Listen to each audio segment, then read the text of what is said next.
नमस्ते दोस्तों, मेरा नाम है आर्यन और मैं अपने से बड़ों का आशीर्वाद चाहूंगा।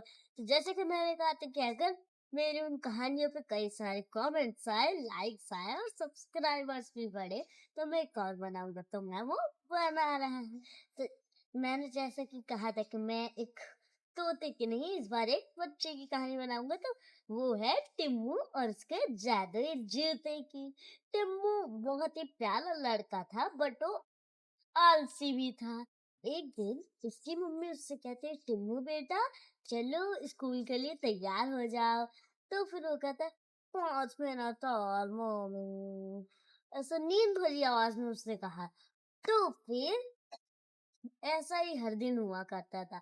वो देर से उठता और देर से तैयार होता और वो जल्दी जल्दी में स्कूल भागते भागते जाता, उसी में अपना टिफिन ही भूल जाता।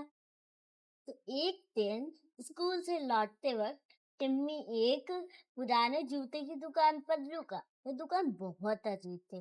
वहां पर कोई नहीं था, ना जूते थे, बस वहां पे एक नीला चमकता जूता था। तभी टिम्मी बोला, वाह ये तो चमक रहे हैं जैसे इनमें जादू है।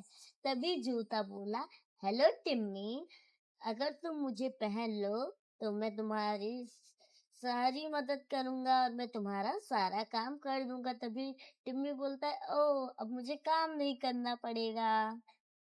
फिर टिम्मी ने उन जूतों को पहन लिया और उसके पहनते ही जूते खुद ब खुद चलने लग गए। तो फिर उसने कहा, वाह ये जूते तो कितने कमाल के हैं। तो फिर उसने जूते ने सीधा उसे स्कूल पहुंचा दिया। और इस रास्ते में वो बहुत देर तक जूता कहता रहा, चलो स्कूल। तो फिर उस स्कूल पहुंचने के बाद तो उसने को होमवर्क भी लिख दिया। उसके बाद घर आने के बाद उसने कॉपी में जवाब खुद ब खुद लिख दिए। तभी टिम्मू गर्व से बोला, अब तो मुझे कोई काम करने की जरूरत नहीं पड़ेगी ना जूते। जूते ने कहा, हाँ। कुछ दिन तक तो सब मजे में चला, लेकिन फिर टिम्मू काम करना ही भूल गया। उसकी मम्मी ने उससे कहा कि टिम्मू बेटा जूते उतार दो। तभी टिम्मू कहता है, जूते खुद उतर जाएंगे। एक दिन फिर स्पोर्ट्स डे आ गया। तो उस दिन टिम्मू, जैसे कि मैंने कहा था, वो आलसी था। तो एक जगह जाके बैठ गया, लेकिन सभी बच्चे दौड़ रहे थे। तभी टिम्मू ने जूते से कहा, जूते तुम दौड़ो। लेकिन जूता कहता है कि नहीं, मैं बस मदद करने के लिए हूँ, मैं मेहनत नहीं कर सकता। फिर अगले दिन टिम्मू जब उठा तो उसने देखा कि उसके जूते गायब हैं।